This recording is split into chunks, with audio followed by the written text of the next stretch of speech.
In today's video, why you should not be starting a contest prep.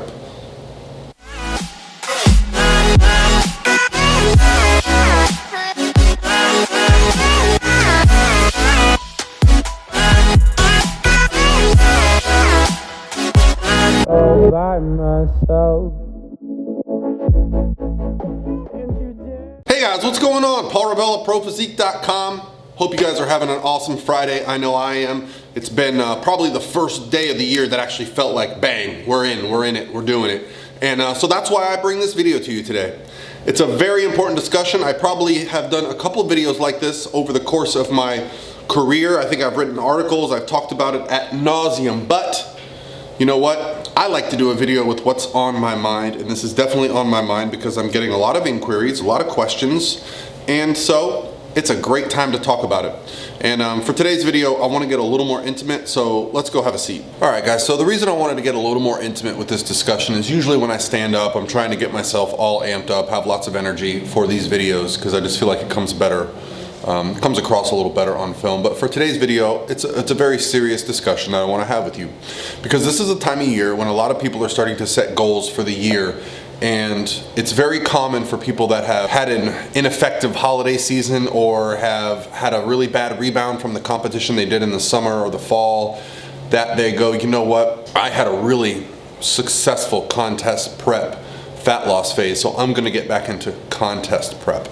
And it's something that, you know, I hear quite a bit. Honestly, I don't think there's anything wrong with it as far as, you know, from a motivation standpoint. I think it's a lot easier to stay motivated when we have a deadline like a contest in our minds. And so I think that's where a lot of it comes from. And I know a lot of people, their first time entering a competition is because it's just a natural extension of our fitness journey. But here's why I won't allow someone that's in that situation to talk me into letting them compete, because in the past I might have. You know, I'd let someone say, you know what, coach, I'm going to do it no matter what. I would rather do it with your help. And I'd say, okay. And then we go through the process. It doesn't go as well as either of us would hoped, and the result is not what either of us hoped, and it just puts you into a worse position mentally, because now you've set yourself back even further potentially. And so I'm at a point in my coaching career where I have the luxury of telling people point blank exactly what I think they should do, and if they don't want to do it, then they can find another coach, because, you know, I have the ability to, you know, work with people that are going to trust me, believe in what I do. And I've been at that show, I've been backstage, I've been with that person that was like, you know what, I should have listened to you, you were right. And the reason being is, when you get backstage at a competition, the judges aren't judging your journey, the decisions you made, or any of that. They're literally just judging the physique. So when you're backstage looking around at the other competitors and you see somebody that looks better than you, your first thought is, damn, I wish I looked better. I wish I'd have put the proper effort into this thing. And so we need to start looking at not just contest prep or being in competition prep as the time that we have to pay attention to what's important, our diet, our training. And so I've been very fortunate this year. The couple people that have come to me and said, hey coach, I want to do a contest in spring, let's get started, and they're not in the position that I want, I've said bluntly, this is what I'll do. We can compete in the fall, but we're going to treat the next 3 months like contest prep while we're in an improvement phase, metabolic building phase, whatever it may be. Now, I understand I don't have the ability to work with a lot of people out there, and there are a lot of other coaches that have this same approach as I. But I just want to get you guys in the mental mindset that just because you're not in contest prep and it's not as exciting, if you treat that time that you're not in prep like you are in prep, you're going to benefit, you're going to improve. The improvements are not made when we're dieting, when we're losing fat. That's when the visual improvement happens, because you start to reveal what you've done. But that's not when you actually make improvements. The time you actually make improvements is the time between competitions, when you're hitting your meals when no one's looking, when you're going to the gym but no one's paying attention because you're not competing, when you're prepping for the week, planning your week out, being very highly accurate with your time management skills, despite the fact that you're not having a YouTube series called Summer Shredding, right? That's when the progress happens. That's when the magic happens. The people that I see that make the best progress in the sport are not the ones that need to be in contest prep all the time. They're the ones that can pick a show, prep for it, and when it's over, their life does not change that much. Sure, there's a little more freedom, a little more social freedom, a little more ability to snack or, go out to dinner or do some things like that. But we're not talking about a complete overhaul to our lifestyles.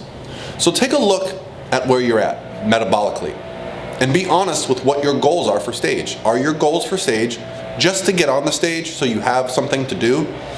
If that's the case, I would implore you to instead say, let's push this back.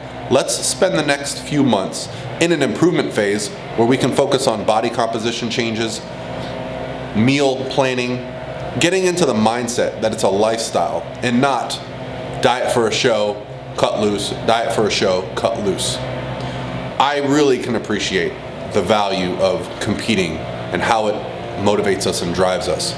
But I really, really want to make sure that you're doing it for the right reasons and that you don't show up at a competition and get beat or get second or third call outs just because you didn't take the proper time away. That's going to be it for me today, guys. I'm about to leave on a jet plane. I'm going to Los Angeles today for the LA Fit Expo, and I'm really excited to get this year started. It's weird to me that I'm leaving Florida where it's 30, 40 degrees, 40 degrees, and it's going to be warmer where I'm going. Very rarely is it warmer when I leave Florida.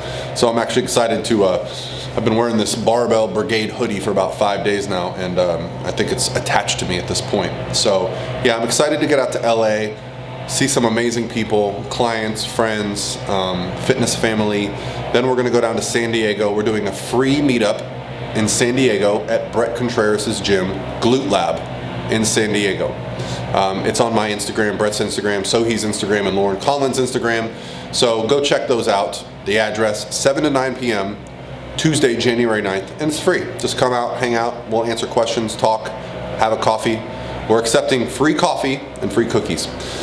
That's going to be it for me today, guys. I'm really excited about this weekend. I have Chad Nutter coming as well, so hopefully if you guys are there, please stop me, say hi, let's have a chat, and I'll talk to you guys. I don't know if I'll do a video tomorrow. Probably be Saturday, because I'm meeting up with Chad tonight. All right, guys, later.